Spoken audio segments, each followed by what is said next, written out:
Hi friends, welcome to YAS info channel. Friends, ఈరోజు మీ అందరికీ ఈ వీడియోలో ఇప్పుడే వచ్చినటువంటి ఒక ఫ్లాష్ ఇంపార్టెంట్ అప్డేట్ గురించి చెప్పడానికే ఈ యొక్క వీడియోని అయితే చేస్తున్నాను.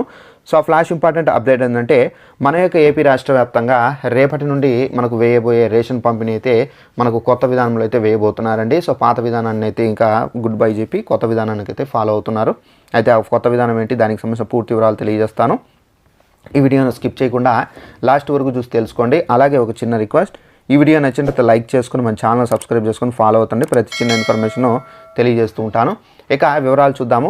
అయితే మన యొక్క ఏపీ రాష్ట్ర వ్యాప్తంగా ఇప్పటి వరకు రేషన్ పంపిణీ అనేది మనకు వెహికల్ వచ్చి వాలంటీర్లు మన యొక్క రేషన్ కార్డు అనేది తీసుకొని బయోమెట్రిక్ తీసుకొని, సో మనకేంటంటే కార్డులో ఎవరైతే సభ్యులు ఉన్నారో సభ్యునికి 5 కేజీల రేషన్తో పాటుగా కందిపప్పు, చక్కెర అయితే అందిస్తూ వస్తున్నారండి. ఇది మనకు పాత విధానం. ఇప్పుడు మనకు కొత్త విధానం అనగా సేమ్ టు సేమ్ ఉంటుంది. అలాగే రేషన్ కార్డు తీసుకుంటారు. రేషన్ కార్డు తీసుకొని మనకేంటంటే బయోమెట్రిక్ తీసుకుంటారు. బయోమెట్రిక్ తీసుకున్న తర్వాత నెక్స్ట్ మనకి ఏంటంటే రేషన్ అంటే కార్డులో ఉన్నటువంటి సభ్యునికి 5 కేజీల రేషన్తో పాటుగా మనకేంటంటే కందిపప్పు ప్లస్ ఏంటంటే రాగిపిండి ఇస్తారండి. రాగిపిండి కావాలనుకుంటే ఎగస్ట్రాగా మీరు తప్పనిసరిగా మీ యొక్క రేషన్లో తగ్గించుకొని మీరు రాగిపిండి 16 రూపాయలకే మీరు కొనుక్కోవచ్చు.